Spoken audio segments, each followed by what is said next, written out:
नमस्कार दोस्तों, हर हर महादेव। आप सभी का एक बार फिर से पौराणिक टेल्स यूट्यूब चैनल पर स्वागत है। महाभारत की कहानियाँ हम बचपन से सुनते आ रहे हैं, टेलीविज़न पर देखते आ रहे हैं, फिर भी हम सब महाभारत के बारे में बहुत कुछ नहीं जानते हैं, क्योंकि वेद व्यास द्वारा रचित महाभारत बहुत ही बड़ा ग्रंथ है। इसमें 1 लाख श्लोक हैं। आज हम आपको महाभारत की कुछ ऐसी ही कहानियाँ पढ़ाएंगे जो आपने शायद पहले कभी नहीं पढ़ी होंगी। तो आइए शुरुआत करते हैं मामा शकुनी से। हम सब मानते हैं कि शकुनी कौरवों का सबसे बड़ा हितैषी था, जबकि है इसका बिल्कुल विपरीत। शकुनी ही कौरवों के विनाश का सबसे बड़ा कारण था। उसने ही कौरवों का वंश समाप्त करने के लिए महाभारत के युद्ध की पृष्ठभूमि तैयार की थी। और उसने ऐसा किया क्यों? इसका उत्तर जानने के लिए हमें धृतराष्ट्र और गांधारी के विवाह से कथा प्रारंभ करनी पड़ेगी। शकुनी ही थे कौरवों के विनाश के कारण। एक साधु के कहे अनुसार उसका विवाह पहले एक बकरे के साथ की, बाद में उस बकरे की बलि दे दी गई थी। ये बात गांधारी के विवाह के समय छुपाई गई थी। जब धृतराष्ट्र को इस बात का पता चला तो उसने गांधार, नरेश, सुबाला और उसके 100 पुत्रों को कारावास में डाल दिया और काफी यातनाएं दी। एक एक करके सुबाला के सभी पुत्र मरने लगे। उन्हें खाने के लिए सिर्फ मुट्ठी भर चावल दिए जाते थे। सुबाला ने अपने सबसे छोटे बेटे शकुनी को प्रतिशोध के लिए तैयार किया। सब लोग अपने हिस्से के चावल शकुनी को दे देते थे ताकि वह जीवित रहकर कौरवों का नाश कर सके। मृत्यु से पहले सुबाला ने धृतराष्ट्र से शकुनी को छोड़ने की विनती की, जो धृतराष्ट्र ने मान ली। सुबाला ने शकुनी को अपनी रीढ़ की हड्डी के पासे बनाने के लिए कहा। वही पासे कौरव वंश के नाश का कारण बने। शकुनी ने हस्तिनापुर में सबका विश्वास जीता और 100 कौरवों का अभिभावक बना। उसने न केवल दुर्योधन को युधिष्ठिर के खिलाफ भड़काया, बल्कि महाभारत के युद्ध का आधार भी बनाया। दूसरा, एक वरदान के कारण द्रौपदी बनी थी 5 पतियों की पत्नी। द्रौपदी अपने पिछले जन्म में इंद्रसेना नाम की ऋषि पत्नी थी। उसके पति संत मौद्गल्य का देहांत जल्दी हो गया। अपनी इच्छाओं की पूर्ति के लिए उसने भगवान शिव से प्रार्थना की। जब शिव उसके सामने प्रकट हुए तो वह घबरा गई और उसने 5 बार अपने लिए वर मांगा। भगवान शिव ने अगले जन्म में उसे 5 पति दिए। तीसरा, एक श्राप के कारण धृतराष्ट्र जन्मे थे अंधे।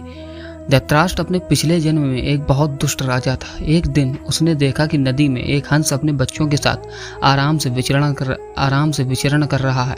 उसने आदेश दिया कि उस हंस की आंख फोड़ दी जाए और उसके बच्चों को मार दिया जाए। इसी वजह से अगले जन्म में वह अंधा पैदा हुआ और उसके पुत्र भी उसी तरह मृत्यु को प्राप्त हुए जैसे उस हंस के। अभिमन्यु था कालयवन राक्षस की आत्मा। अभिमन्यु एक कालयवन नामक राक्षस की आत्मा थी। कृष्ण ने कालयवन का वध कर उसकी आत्मा को अपने अंगवस्त्र में बांध लिया था। वह उस वस्त्र को अपने साथ द्वारका ले गए और एक अलमारी में रख दिया।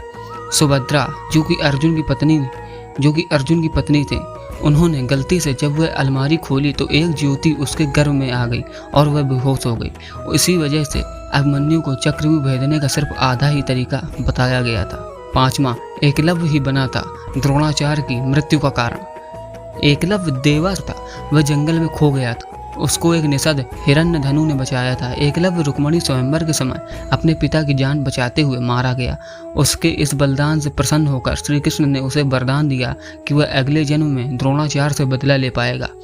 अपने अगले जन्म में एकलव्य धृष्टद्युम्न बन के पैदा हुआ और द्रोण की मृत्यु का कारण। कुरुक्षेत्र में आज भी अजीब तरह की मिट्टी है।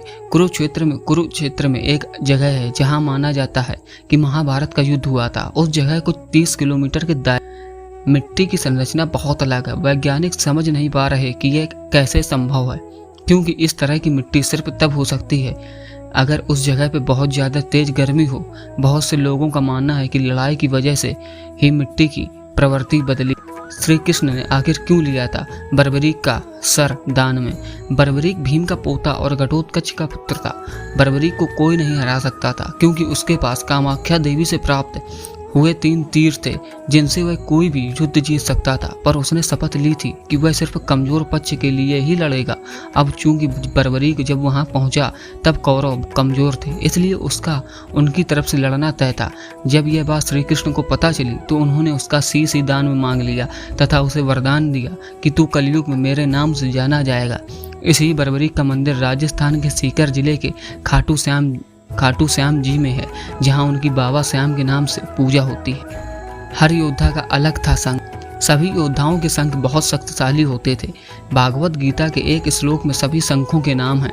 अर्जुन के शंख का नाम देवदत्त था, भीम के शंख का नाम पौंड्रा था, उसकी आवाज़ से कान से सुनना बंद हो जाता था। कृष्ण के शंख का नाम पांचजन्य, युधिष्ठिर के शंख का नाम अनंत विजया, सहदेव के शंख का नाम पुष्पकौ और नकुल के शंख का नाम सुघोषमणि था। 10वां, अर्जुन एक बार और गए थे वनवास पर। एक बार कुछ डाकुओं का पीछा करते हुए अर्जुन गलती से युधिष्ठिर और द्रौपदी के कमरे में दाखिल हो गया। अपनी गलती की सजा के लिए वह 12 साल के वनवास के लिए निकल गया। उस दौरान अर्जुन ने 3 विवाह किए, चित्रांगदा, मणिपुरा, उलूपी जो नागा में, और सुभद्रा कृष्ण की बहन।